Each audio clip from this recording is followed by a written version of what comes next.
Welcome back! We are in the pancreas, and apparently we are going to have to use this stuff, combined with the bile we collected earlier, to break down that pill. It's interesting if you wait here, Roger doesn't actually start whistling like he did elsewhere. I guess they didn't animate that with him wearing the spacesuit. Anyway, let's collect some of this stuff, and since it's dripping down, it's a little bit easier to collect. You maneuver your helmet beneath the drip and manage to snag a nice little dollop of the stuff. Good. You actually just click on the pool and it'll automatically collect one of the drips. And now we have a nice pill breaking down solution, I guess.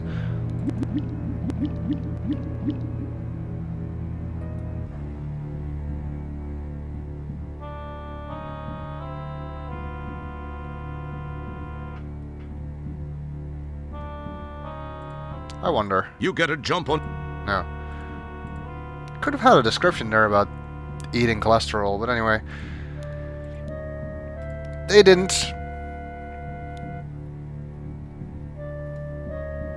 This section of the game is comparatively sparse in humorous messages. At least compared to some of the earlier places we've been, like the Ascendo Pad, Lab A, Roger's Quarters.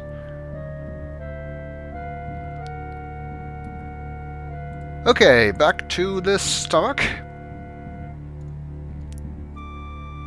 It's weird to think that originally Sharpay actually wanted to do this to Roger. She wanted to take over his body. Which is even weirder from Dr. Bello's point of view, because that would have meant that his lover, Sharpay, would have been in the body of a man. Not a very manly man, but a man nonetheless. I guess he's a progressive sort of guy, Dr. Bellows. Also, he's not human, so maybe it doesn't matter to him anyway.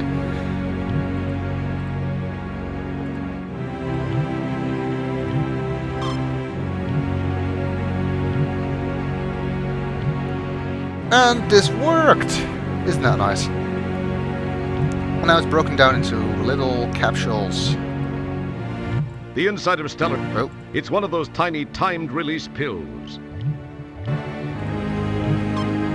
And these we can take with us. You now own one of those tiny timed release pills.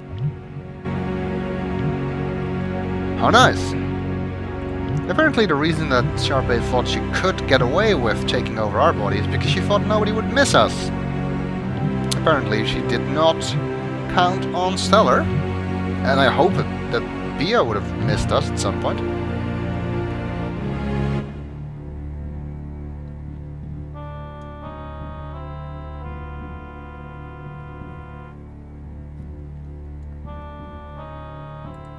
And isn't somebody gonna miss Stellar? I don't know. She's a generic evil villain in a sci-fi story with no real personality, so whoever said that her plans had to make sense. Okay, now we go back down to the tapeworm. And see what happens if we give it one of these pills.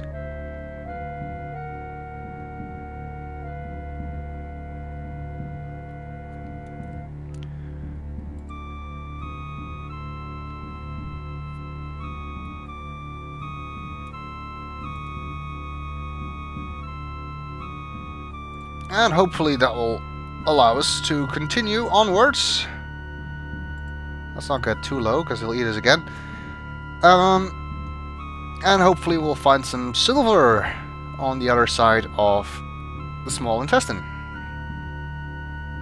Or, at the very least, another way to get to the brain where the rest of the nanites are, as we saw by using this disc.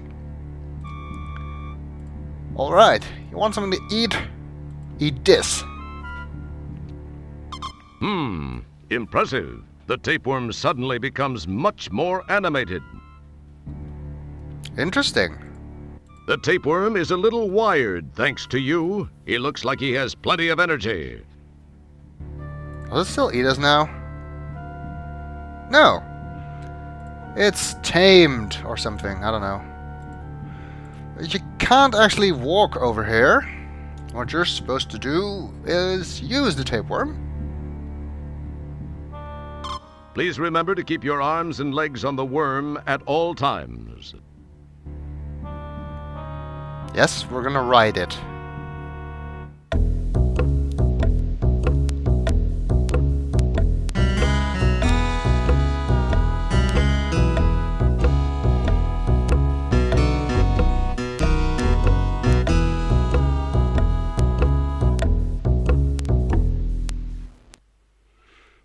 And I forgot to bring my maker hooks.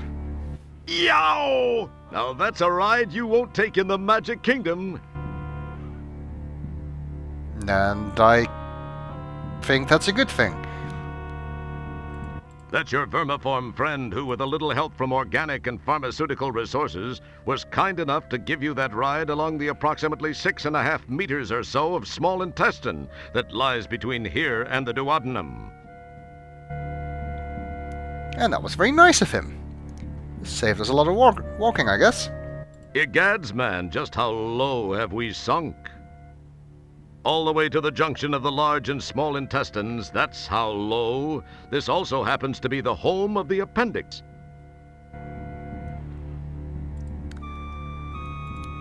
The appendix, as well as the entry to the large intestine. I'm not entirely sure I want to go any further than this, because I know where this is going to end, and I don't want to go there. Unfortunately, we can't actually go any further. No, I think I've already done things above and beyond the call of duty. Hey, a guy has to draw the line somewhere, and gosh darn it, this guy's drawn the line right at the colon. You've never even met her mother. Yeah. Is that a reference to what I think it was a reference to? I hope not. I guess this is the appendix. This is the appendix. It's a strange piece of the humanoid anatomy considered by some medical types to be fairly useless. It may not be useful, but it does seem to collect some strange stuff. I'll say, a lot of junk in there. Didn't I read some research a while back that said that the appendix might not be so useless after all? I don't remember. Anyway, let's see what we have in here. It looks like an old silver amalgam filling. Must have been bouncing around here for years. Silver! That's what we're looking for. You pull away a cracked piece of the filling. And it looks like I was right about the whole filling thing, even though we didn't find one in the mouth. Of course, it helped that I actually knew that. What else have we got? Looks like a paperclip. It's a relatively unscathed paperclip. What the hell has she been eating? Really?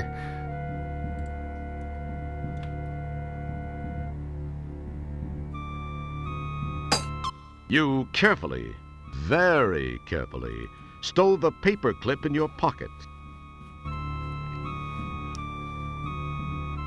It seems that no matter what his dimensions, Roger still has a TARDIS in his pocket. Also, if he gets back up to normal size, will he have a giant piece of paperclip with him? I guess so. It's a fingernail, complete with paint. These have a knack for making it down here. Suddenly, you wonder when Stellar grew such long nails. Perhaps you haven't been thinking of Stellar as a woman as much as a crewmate. You feel an interesting longing. One look at your surroundings kills that feeling fast. But maybe after this is all over. Hey, what about Bia? She'd kill you if she heard you think that.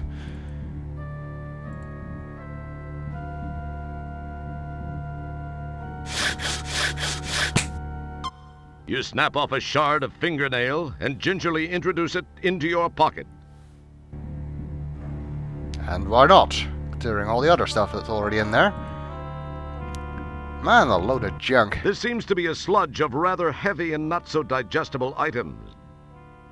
Sludge reminds you of your old nemesis. Well, you finished him off, but he still causes you to change your clothing more than the average person. Really, game? Do you really think it was a good idea to remind us of someone who was a much more effective villain than Sharpay will ever be? How does she get this stuff into her digestive system? That's a screw Stellar probably doesn't remember. I guess she was building an IKEA furniture thing. And then found at the end she was missing some screws, because after all, doesn't that always happen? I guess we found out where they go now.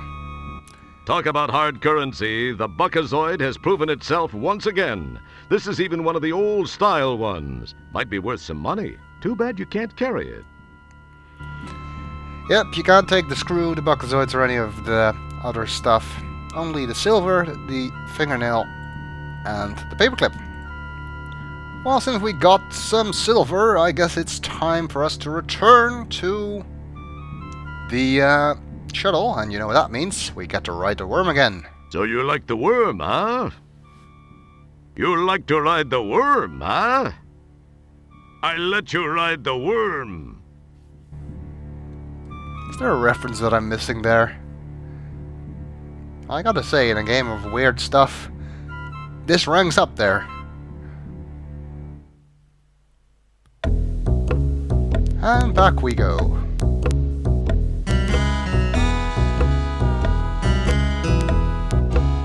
Yeah, I don't know what the whole static ticking, where that comes from. It only does it during the videos. Maybe that's actually in the sound. Or maybe it's my computer, or maybe it's because I'm recording, or... I don't know. It's rather annoying anyway. Good, back up we go.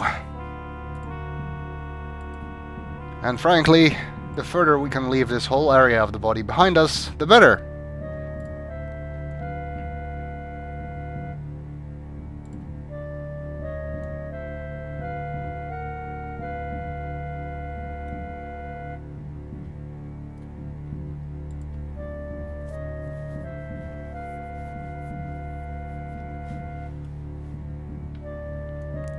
So, back out through the opening of the duodenum into the stomach.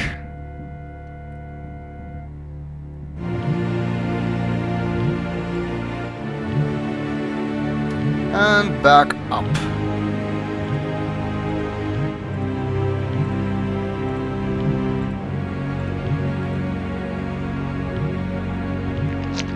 There we go.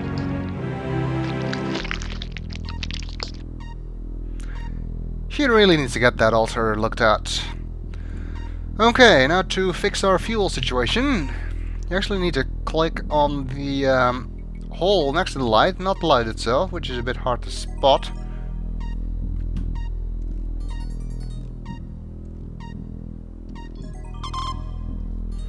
There we go! All filled up again. Our light is green, even though before it was off, but anyway. She's filled up with what passes for silver in these here parts, and she's sealed up and ready to go. Good. Let's head back inside. You neatly replace the EVA suit in its proper place. Okay, I guess next stop is Stellar's brain. But we'll have to go there in the next video.